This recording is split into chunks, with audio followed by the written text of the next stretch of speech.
Bonjour à tous, bienvenue dans cette nouvelle visioconférence. Cette visioconférence est réalisée en partenariat avec Home Transition et Adapsia et elle est financée par la Conférence des financeurs de la prévention de la perte d'autonomie du département de l'Essonne. Merci à tous de votre participation. Aujourd'hui, avec Dominique, on va on va voir comment s'équiper avec des outils informatiques.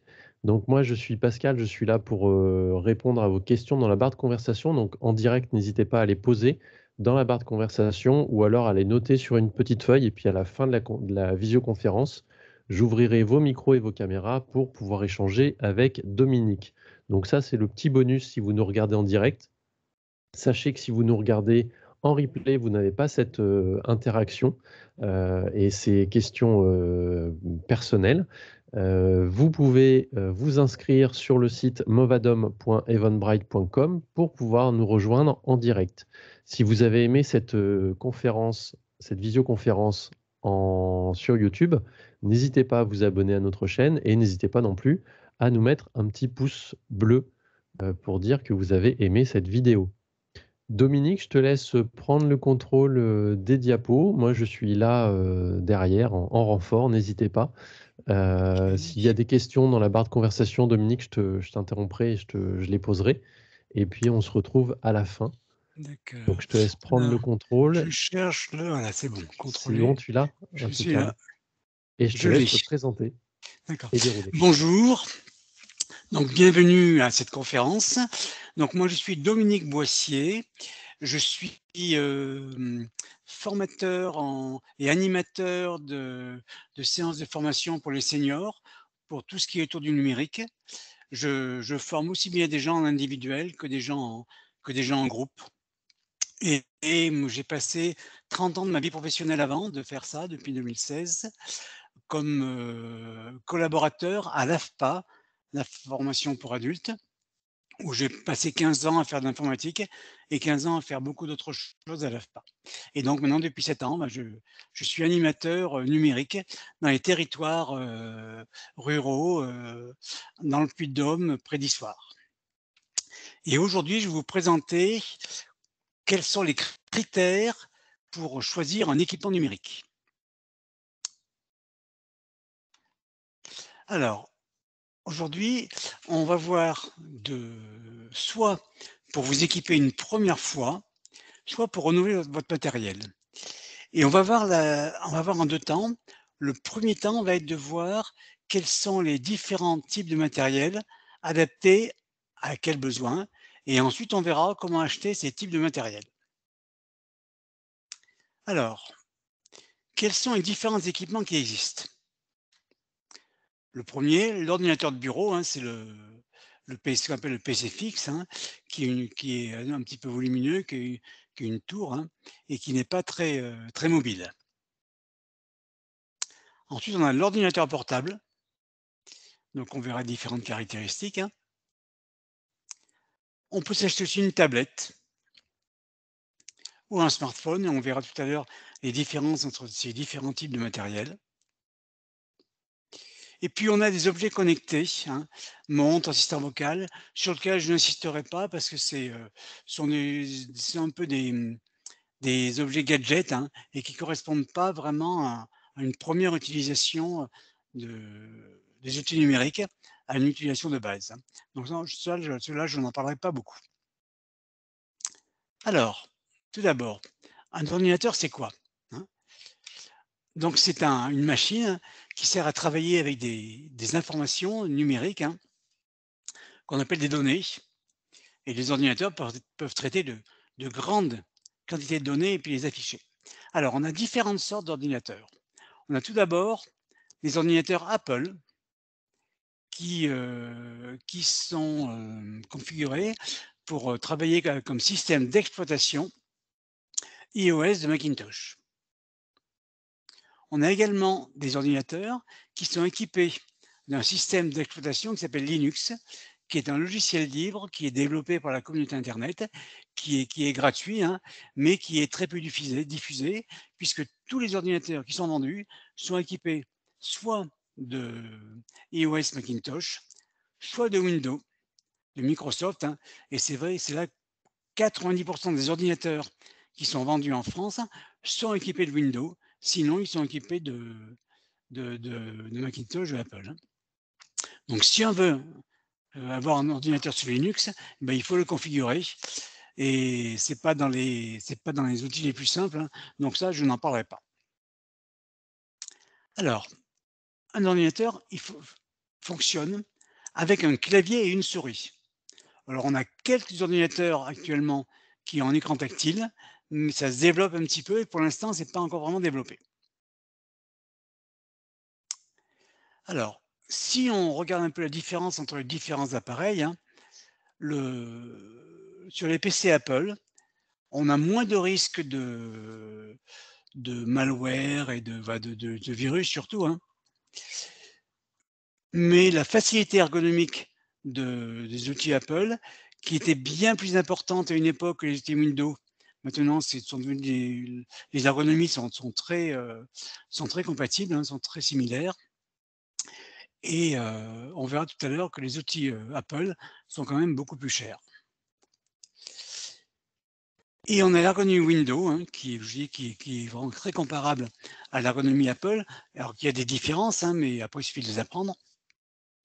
Et l'ergonomie Windows dépend de la version installée, hein.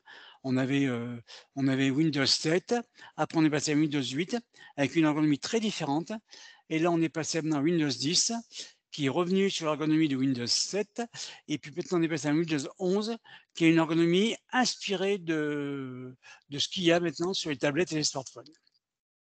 Et c'est Windows 11 qui équipe tous les nouveaux ordinateurs qui sont vendus.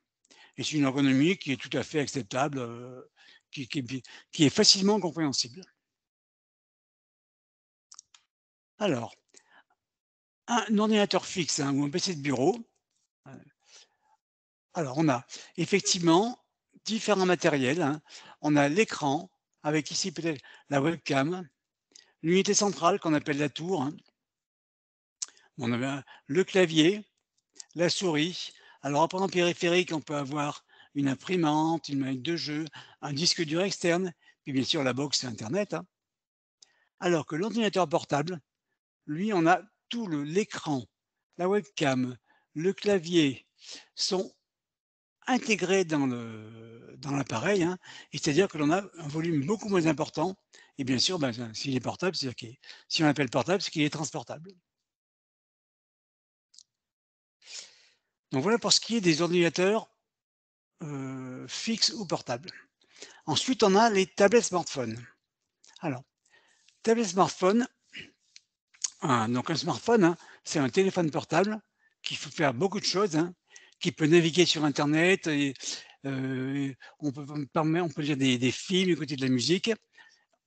Ces appareils sont souvent équipés d'une puce GPS qui permet de l'utiliser comme GPS, hein, et on peut le faire évoluer en installant plein d'applications différentes. On peut rajouter plein d'applications à l'appareil tel qu'il a été au départ. Alors les tablettes, alors on a comme sur les PC, on a, Apple qui a une série d'appareils qui sont les iPhones ou les iPads. iPhone pour les téléphones, iPad pour les tablettes, hein. On avait Windows qui avait fait une tentative avec Windows Mobile, mais ça n'a pas du tout marché, c'est pour ça que je l'ai barré là, hein. Et puis vous avez le les plus grandes parties des tablettes ou des smartphones qui sont vendus avec le système d'exploitation Android de Google. Donc on voit que sur les PC, on a Windows de Microsoft qui équipe 90 des PC et là on a Android de Google qui équipe 90 des smartphones et des tablettes. Alors une tablette fonctionne comme un smartphone et la seule différence avec un smartphone, c'est qu'on a un écran beaucoup plus grand. Et une tablette, en règle générale, n'a pas la fonction téléphone. Mais ça peut arriver, il suffit que l'on mette, que la tablette puisse avoir une carte SIM à l'intérieur et elle peut servir de téléphone. Par contre, ça ne se fait pas vraiment parce que c'est quand même pas très pratique de téléphoner avec une tablette, hein. Alors les smartphones ou les tablettes, hein, qui je vous dis qui fonctionnent de la même manière, sont sans souris ni clavier. on n'a que l'écran tactile. Et pour faciliter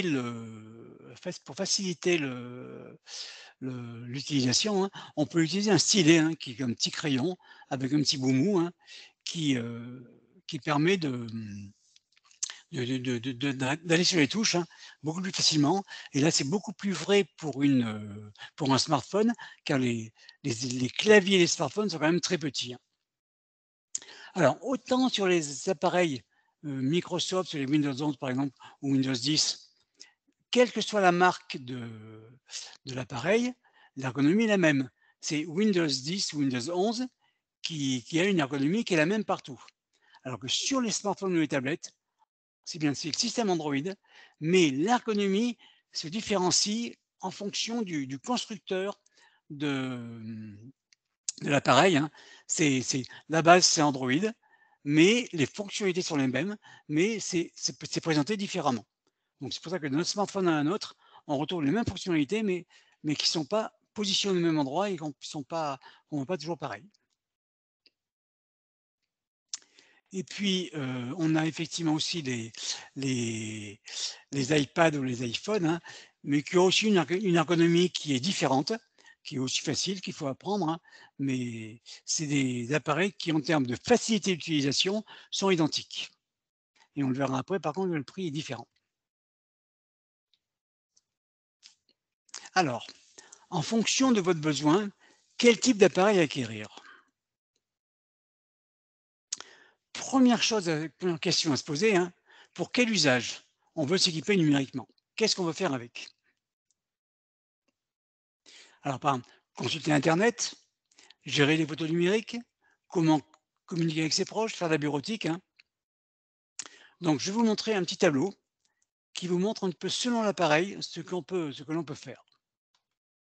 Alors, vous avez ici là le PC et là une tablette smartphone. Alors, stocker et consulter des documents, photos, films, etc. Ça, on peut le faire avec un PC. Là, c'est le PC tout à fait indiqué pour ça, hein. On peut le faire aussi avec une tablette et un smartphone, sachant qu'une tablette et un smartphone prennent des photos, donc on peut en stocker. Par contre, on n'a pas la même capacité de stockage. Donc, on le fait, hein, mais on peut en stocker un peu moins. Encore que les dernières tablettes et smartphones qui sont sortis commencent à avoir des capacités beaucoup plus importantes qu'à une époque. Mais, faut savoir que les tablettes ou le smartphone ne sont pas des appareils où on stocke les photos. On s'en sert pour faire des photos, pour avoir avec soi les photos que l'on veut, voir régulièrement, mais le vrai lieu de stockage, c'est pas, c'est plutôt sur un PC. Deuxième fonction qui est aller sur internet, surfer sur internet, faire des achats sur internet, enfin tout ce qui peut se faire sur internet. Qu'on soit sur un PC, un smartphone ou une tablette, c'est pareil, on peut le faire. La seule différence, c'est l'ergonomie puisque les écrans n'ont pas la même dimension. Donc ça, c'est pareil. Troisième fonctionnalité, jouer à des jeux. Alors que l'on soit sur n'importe quel type d'appareil, on a des jeux adaptés, sur les PC, sur les smartphones, sur les tablettes. On a vraiment, au niveau jeu, tout ce qui est possible, hein. Aussi bien des jeux que l'on accède directement par internet ou des jeux que l'on télécharge et qu'on installe sur son PC ou sur sa tablette, son smartphone. Quatrième chose, prendre des photos et téléphoner. Alors là, effectivement, sur un PC, hein, non. Sur des PC, qu'ils soient portables ou fixes, on peut avoir une webcam où on peut faire 2-3 petites photos comme ça. On peut se prendre, en photo pour, se mettre sa photo sur les réseaux sociaux, hein, mais c'est pas fait pour ça. Et bien sûr, bah, un smartphone ou une tablette, hein, sont complètement adaptés à ça, hein. Ça, c'est tout à fait, adapté. Ah, j'ai perdu ma présentation. Oh, attendez, j'ai perdu ma présentation, elle est passée où? Ah ça y est, c'est bon, je l'ai. Voilà. Alors, ensuite, on peut faire de ce qu'on appelle de la bureautique. Alors faire de la bureautique, c'est quoi? C'est, rédiger des courriers, faire des tableaux de calcul, faire des présentations telles que celles que vous avez, devant vous là, hein. Donc ça, un PC est tout à fait adapté pour ça. Par contre, sur tablette ou smartphone, non, ça c'est pas on peut pas faire, hein, c'est pas c'est vraiment pas facile. Il existe des logiciels qui disent le faire, mais vraiment c'est pas adapté, et on peut pas vraiment le faire, sauf de manière anecdotique, hein. Donc ça, pour faire ça, il faut un PC. Voir et écouter les CD, DVD, ben, bien sûr, sur un smartphone, une tablette, on peut pas. On peut le faire sur un PC, encore que cette technologie est vraiment en perte de vitesse. Maintenant, d'ailleurs, quand on achète un PC, un neuf, on n'a pas de il n'y a plus de lecteur de CD et plus de lecteur de DVD, hein. Maintenant, il faut si on a des CD et des DVD avec un PC neuf, il faut acheter un lecteur externe car, il y a pratiquement plus de PC vendus avec des CD et des lecteurs de CD et DVD en standard, hein. Maintenant, c'est vrai que les outils numériques, les films ou les musiques, eh ben, on les a directement en téléchargement sur internet ou ce qu'on appelle en streaming. Et puis dernière fonctionnalité qui est un peu différente selon les PC et les tablettes, hein, c'est dicter un texte. C'est-à-dire on dicte un texte et le texte s'écrit. Alors sur les PC, eh bien très peu, ça ne marche pas très bien, hein, ça peut exister mais c'est pas vraiment idéal. Alors que sur les tablettes et les smartphones, c'est quelque chose qui marche très bien et qui est vraiment très utile. Alors au niveau de mes conseils, si vous êtes débutant et que vous n'êtes pas très à l'aise avec les outils numériques, mais si vous êtes à l'aise avec le numérique, mais que votre besoin, c'est seulement de communiquer avec ses proches, faire des démarches administratives, hein, et bien là, moi je vous conseille un smartphone ou une tablette, hein, pour plus de confort visuel. Mais des fois, pour tout ça, si au niveau si le petit écran nous convient et que l'on veut, faire donc communiquer avec ses proches, utiliser les outils, des réseaux sociaux, les WhatsApp, Messenger, un smartphone, c'est tout à fait suffisant. Mais pour plus de confort, une tablette, c'est mieux, hein. Donc, par contre, si vous êtes à l'aise avec le numérique et que vous voulez non seulement, communiquer avec vos proches, faire des démarches administratives, aller sur internet, si vous voulez gérer une photothèque et faire de la bureautique, là, un PC, c'est complètement indispensable. Vous ne pourrez pas le faire avec une tablette ou un smartphone, hein. Donc soit vous prenez un PC fixe, si vous ne bougez pas dans la maison, vous avez votre PC qui ne bouge pas, prenez un PC fixe, hein. Alors l'avantage d'un PC fixe, c'est qu'il a une durée de vie un peu plus longue, c'est plus, on va dire, plus solide, hein. Et puis surtout, c'est un PC fixe, ça peut être évolutif. On peut facilement rajouter de la mémoire, changer de disque dur. Alors que sur un PC portable, ça c'est beaucoup moins facile. Mais par contre, un PC portable, eh ben, on l'emmène n'importe où. On l'emmène en vacances. Vous voulez suivre une formation, dans des ateliers numériques qui peuvent, se dérouler près de chez vous, eh bien vous y allez avec votre portable. Parce que c'est vrai que si on suit une formation, il est important de le faire avec son appareil, de manière à ce que l'on fait sur l'appareil, on le garde et quand on rentre à la maison, eh bien on a tout ce qu'on avait fait à l'atelier numérique, à la formation qu'on a suivie. Donc un PC portable, c'est maintenant effectivement un peu le standard, hein, de de ce que l'on achète actuellement, pardon. Alors, là, on va rentrer un petit peu dans les détails des configurations, hein. Donc là, si vous savez ce que vous voulez, acheter, hein, un PC fixe portable ou une tablette, un smartphone, il y a quelques caractéristiques à vérifier. Alors la première, c'est la mémoire vive, que l'on mesure en gigaoctets. Alors juste un petit rappel par rapport aux gigaoctets, hein. On va revenir un petit peu à l'école, hein. 1 octet, c'est la base de mesure des capacités informatiques, des capacités de stockage ou des capacités mémoire. Alors, c'est l'octet. 1000 octets, c'est 1 mégaoctet. 1000 mégas, c'est 1 giga et 1000 gigas, c'est 1 téra. Donc vous voyez, on a le même rapport qu'avec les mètres centimètres ou les litres centilitres, hein, et là on parle d'octets.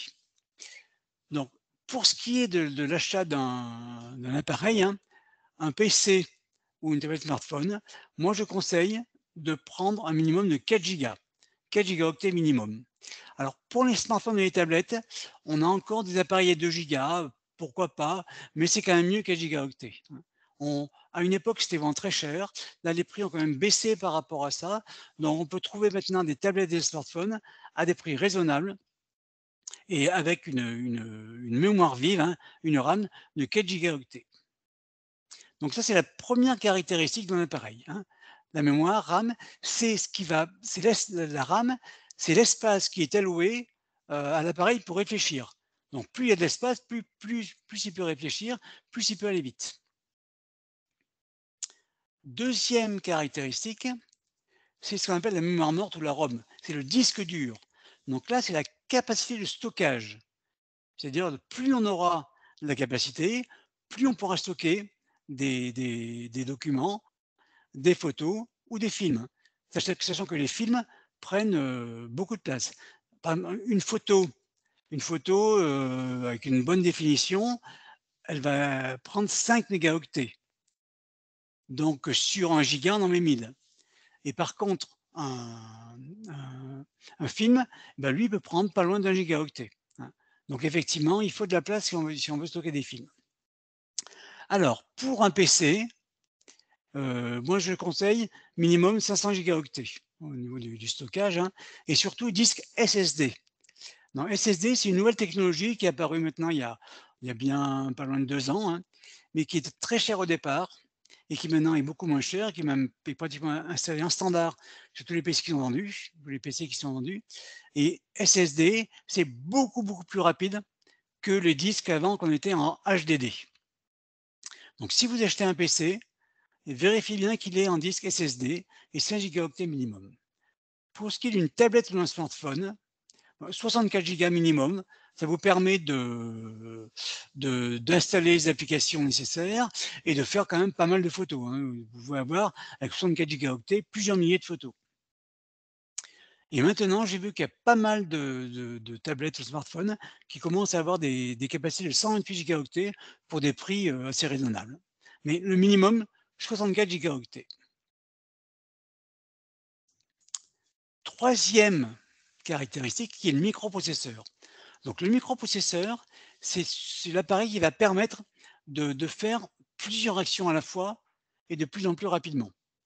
Donc plus le processeur est performant, plus vous pourrez faire des opérations à la fois, c'est-à-dire que sur votre PC faire, heu aller sur internet, écouter de la musique, heu avoir un tableau de calcul, hein, en même temps.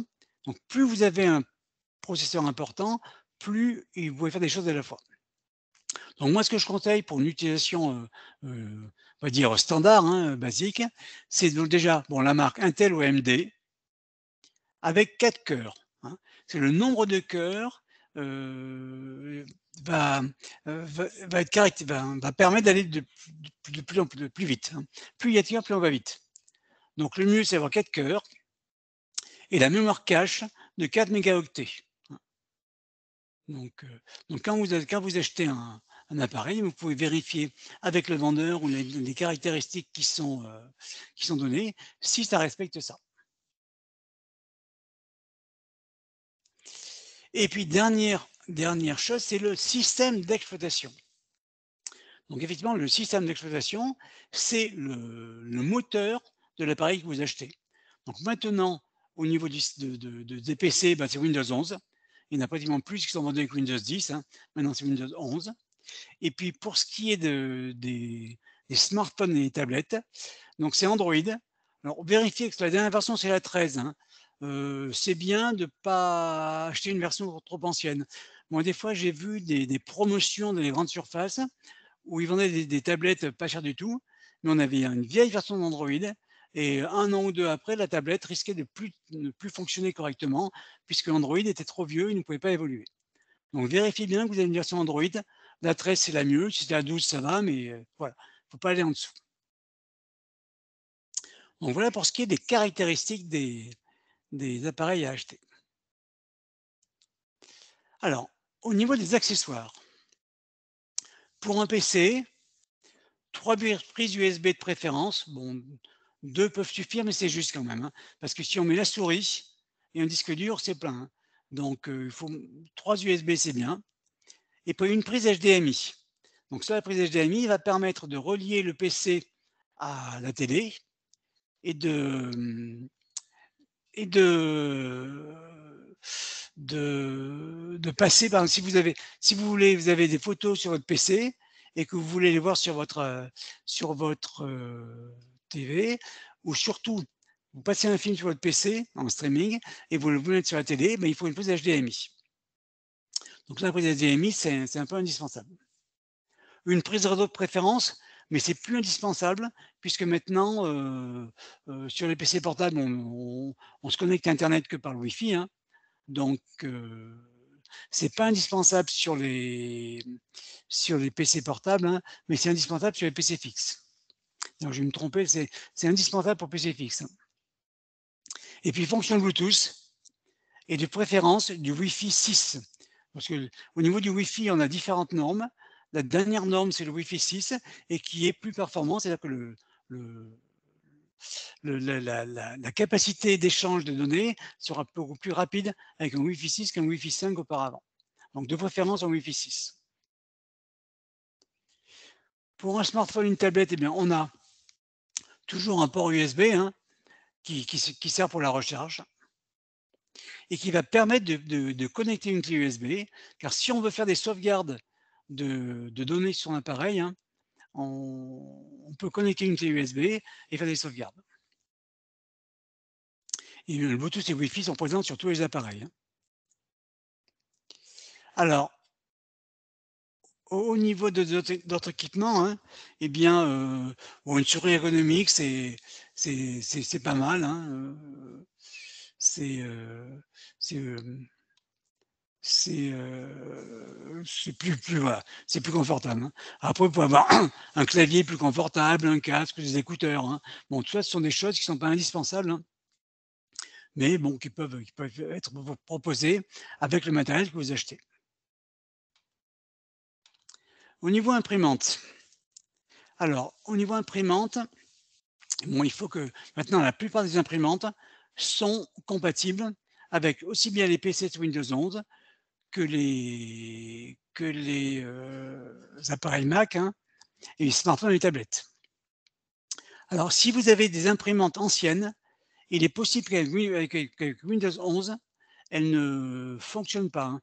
Et j'en ai vu plusieurs ce temps-ci, des imprimantes qui ont entre 8 et 10 ans, qui ne fonctionnent pas avec Windows 11. Windows 11 marche très bien. La seule chose, c'est qu'il a du mal avec des appareils qui sont un petit peu anciens. C'est le seul problème que j'ai vu avec Windows 11. Et pour un smartphone ou une tablette, ben, il faut des imprimantes qui sont en Wi-Fi, parce que sinon, vous ne pourrez jamais la connecter à votre PC. Alors, l'imprimante, ça dépend de l'usage que vous allez en faire, hein. Ce sont des impressions occasionnelles, régulières et pas nombreuses ou nombreuses, hein. Si vous voulez la couleur, du noir et blanc, hein. Donc tout ça, le mieux, c'est quand même de prendre conseil auprès du vendeur. Parce que les imprimantes, il y a des multitudes d'imprimantes avec des caractéristiques différentes, hein. Donc ça, le vendeur saura vous conseiller, en fonction de votre usage, hein.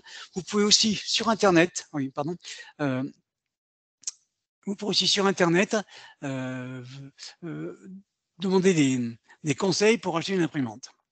Ce qui est indispensable par rapport à une imprimante, c'est le scanner et le Wi-Fi, hein. Et si l'imprimante n'est pas Wi-Fi, vous ne pourrez pas l'utiliser avec une tablette ou un smartphone, mais maintenant elles sont toutes Wi-Fi, hein, et le scanner bien sûr. Alors, je vous disais, demandez un conseil à un vendeur, hein, ou alors vous tapez sur internet dans votre moteur de recherche comment bien choisir une imprimante, et là vous aurez plein de conseils. Plein de sites qui vont nous donner des conseils. Alors attention ces sites-là, parce que des fois, ils sont payés pour vous amener chez tel ou tel constructeur, hein. Donc ils ne sont pas toujours objectifs. Donc c'est pour ça, consultez bien différents sites qui vous permettront de vous faire une idée sur quel est le type d'imprimante qui correspond bien à votre besoin.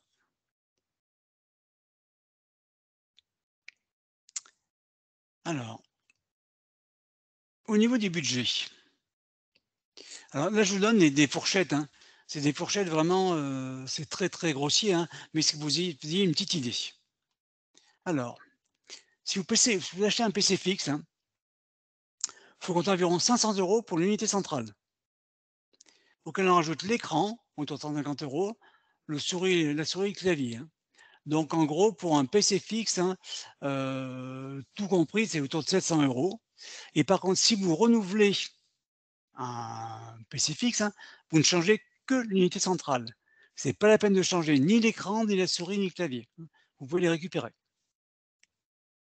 Si vous achetez un PC portable, alors un PC portable avec des caractéristiques que je vous ai données, hein, minimales, et ben, c'est autour de 500 € minimum. Et même si dernièrement ça a un peu augmenté, on serait plutôt 550-600 €, hein. C'est vrai que les appareils, comme le reste de tout le reste, eh ben, ils ont un peu augmenté. Une tablette Android, c'est 200 € minimum, et c'est vrai que maintenant on est souvent autour de 250 €, hein. Mais à 200 € minimum, on peut avoir une tablette qui fonctionne bien. Ouais, ça, c'est les prix pour avoir du bon matériel, parce qu'on peut trouver beaucoup moins cher, mais avec des performances vraiment, médiocres.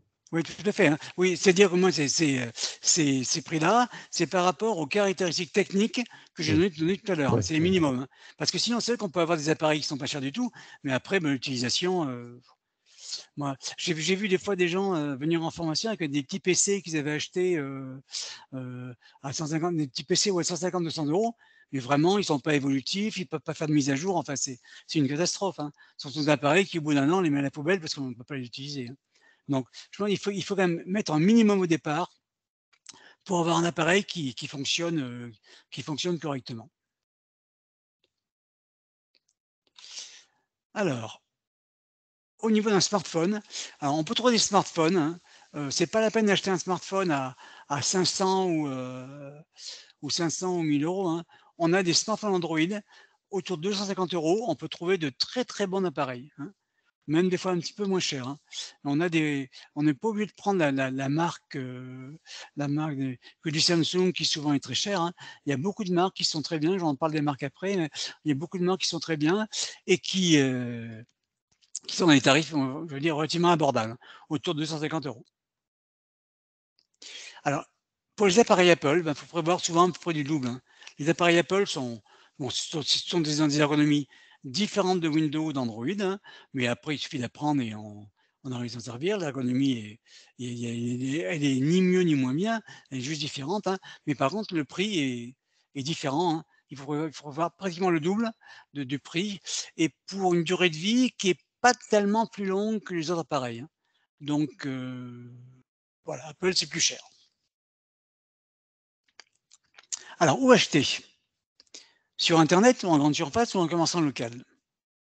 Alors, sur internet ou en grande surface, les prix sont bien sûr bien moins élevés, hein.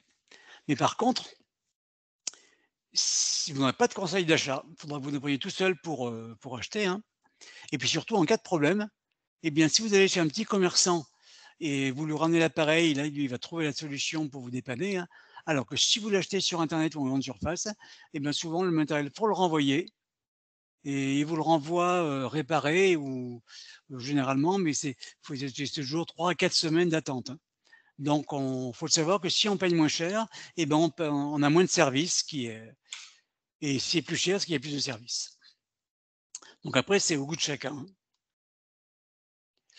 Alors, si vous achetez sur internet, privilégiez quand même des sites, enfin des sites d'achat qui ont des antennes proches, tels Boulanger, Fnac, Darty, hein.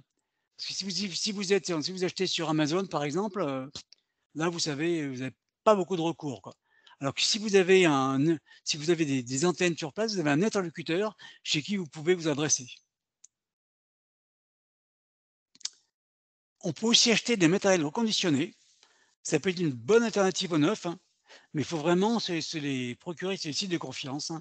Alors là, j'ai laissé un petit mot site, hein, mais sites de confiance, c'est-à-dire des sites connus, hein, comme la Fnac, Darty, Boulanger, ils ont des matériels reconditionnés, hein.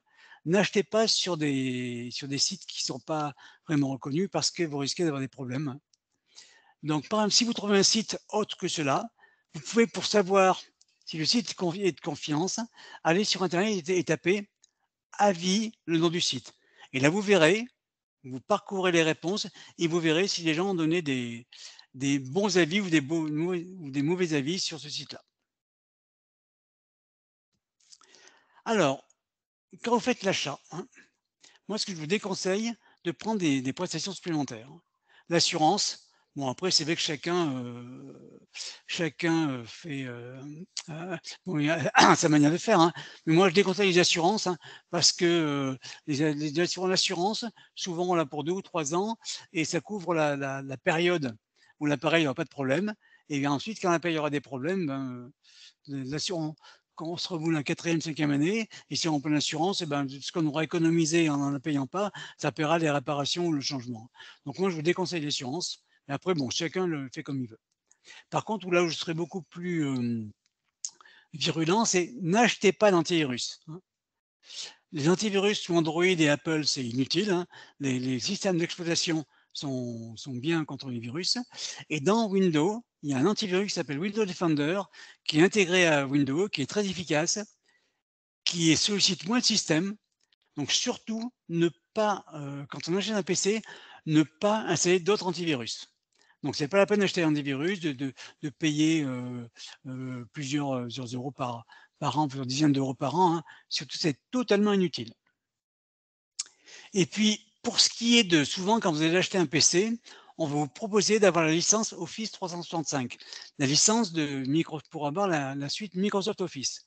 Donc c'est, au minimum 70 € par an et c'est pareil pour l'usage que l'on peut avoir sauf si on fait de la bureautique à haut niveau, hein, mais pour un usage simple de bureautique, on a LibreOffice, qui est un logiciel libre, qui est gratuit et qui est largement suffisant pour une utilisation de base. Donc c'est pas les vendeurs vont vous solliciter pour acheter beaucoup de choses en plus, hein. Moi, je vous conseille de décliner les offres. Alors, au niveau de la mise en route de l'appareil, il faut vraiment être vigilant quand on met en route un appareil, parce que quand les constructeurs vous mettent par défaut des options qui les arrangent eux. Donc il faut prendre le temps bien de lire ce qui est écrit et de choisir les bonnes options lorsque vous en faites la mise en route. Alors, au niveau de Windows 10 ou 11, il faut installer le PC en compte local et non pas en compte Microsoft. Donc avec Apple, c'est obligatoire, hein.